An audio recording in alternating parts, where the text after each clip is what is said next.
Hello everyone, I am Dr. Santosh Kumar from Kolkata and I head the Hip and Knee Foundation over here. The purpose of this foundation, this team, is to bring about the world-class orthopedic surgery at the most affordable price right here in Kolkata, in the city of joy. We have been discussing several orthopedic issues in our series, and today we will be discussing about total hip replacement. Well, total hip replacement or hip arthroplasty is the most successful, most rewarding, most life-changing surgery in orthopedics and one of the most life-changing surgery in the history of medicine. It transforms a person's life overnight, over a day. There are various reasons for this hip arthritis. We will see this. And before that, let's see what is this actually, what is this hip joint? As you know, hip joint is the biggest joint in the body. The single biggest joint in the body is the hip joint. Like if you see this model, this is the right side of the pelvis and this is the thigh bone. The place where the pelvis and the thigh bone join, that forms the hip joint. That's a very strong ball and socket joint, and that's the largest joint in the body. On this joint, we walk, we run, and we play. To understand this further, I will just show you a small picture. This is the pelvis bone, this is the lumbar spine, and this is the place where hip joint lies. This is the place where hip joint lies. It's almost the groin, it's our groin.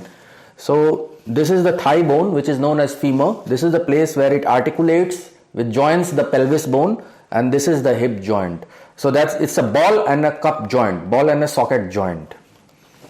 To understand it further, we'll just see this diagram wherein the thigh bone or the femur joins the pelvis bone, and this is the hip joint. It has got a head, neck and a cup. Cup is known as the acetabulum. The cup is known as the acetabulum. This is the head, this is the neck. So it's a ball and socket joint where the ball is the head of the femur bone, femur is the thigh bone, and the cup is, or the socket, is the acetabulum. Now this joint can be affected in various ways. One of the commonest ways it is affected is in the elderly, where people fall indoors and have a fracture of neck of femur. So the hip joint breaks and the person is not able to stand, not able to walk. So that's a condition. And there are several other arthritic conditions which affect the hip joint. Most important amongst them occur quite early in age, and they are things like ankylosing spondylitis, wherein the hip joint goes into fusion and destruction. That happens, that can start happening from the age of 20 years to 30 years. And then there are various conditions in which the blood supply of the hip joint is impaired. That is known as avascular necrosis.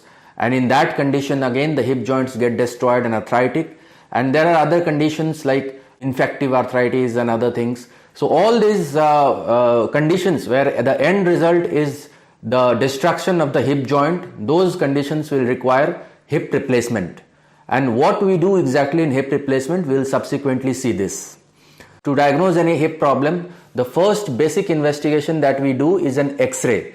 In X-ray, we generally do X-ray of both sides. We generally do this X-ray of the both sides of hip.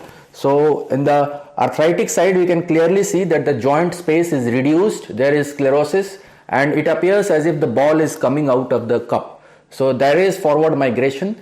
And another thing that we notice in patients with hip arthritis is one pain. This pain is in the groin. This pain is in the groin, goes to the front of the thigh.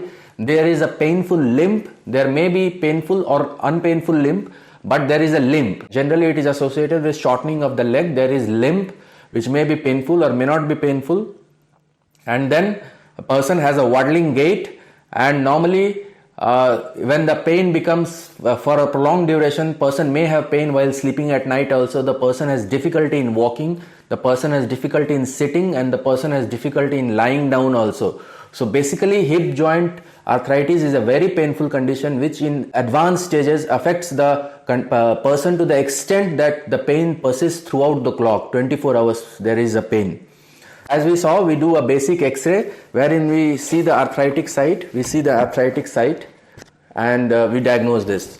Along with this, if we want to diagnose early, we do MRI. Like X-ray arthritis will be visible only if it is advanced. If we want to diagnose it in early stage, we have to do an MRI of the hip joint, wherein early stages we can diagnose hip arthritis like avascular necrosis, like ankylosing spondylitis and all those things. Now, the treatment of hip arthritis is hip replacement. Hip replacement is generally done for moderate to severe arthritis when the person is having either a pain and limp and there is disability in normal walking. So basically, hip replacement is replacement of the ball and the socket. Like this is a model of a hip replacement wherein there is a cup. This cup is known as acetabular component. This cup is known as acetabular component.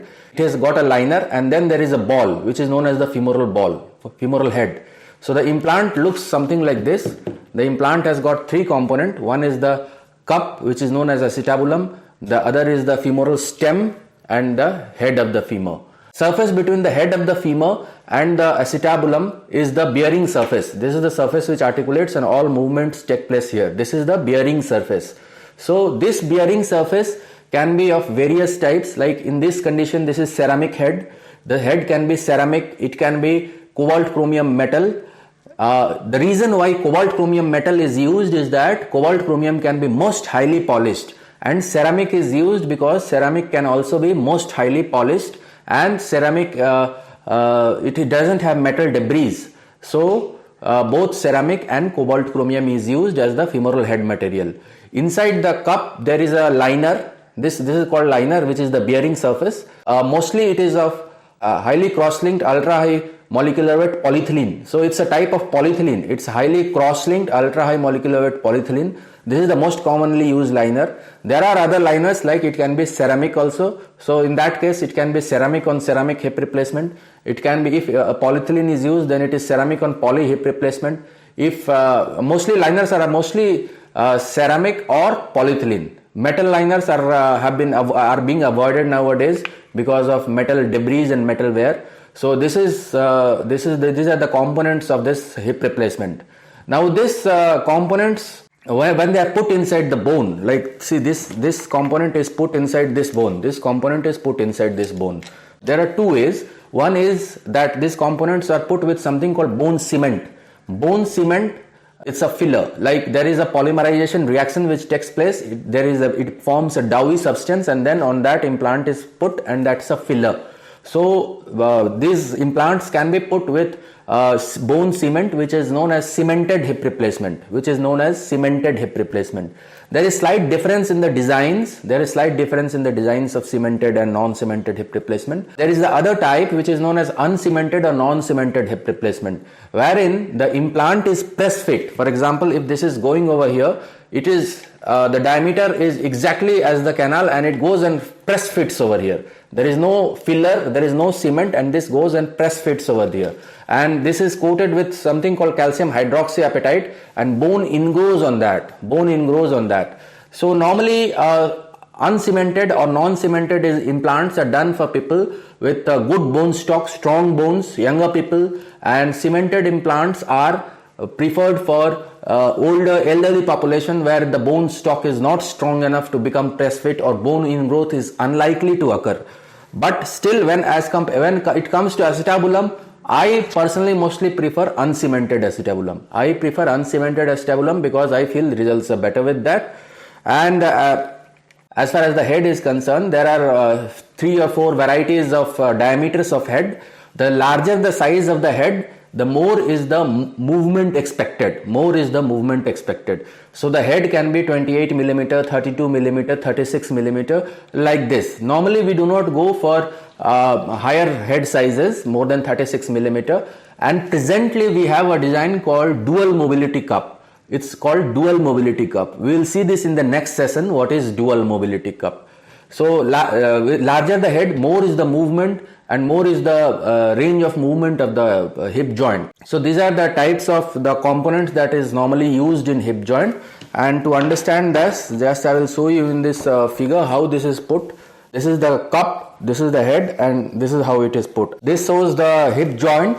So this is the arthritic one, the one which is colored in red is the arthritic hip, and this has to be replaced. This ball, which is known as the head of the femur, the neck and the cup, it is replaced by a new implant, and this is known as hip replacement. To understand how fractures occur, we will just have a look at this diagram. like this is the femoral neck fracture which has occurred in in a hip joint.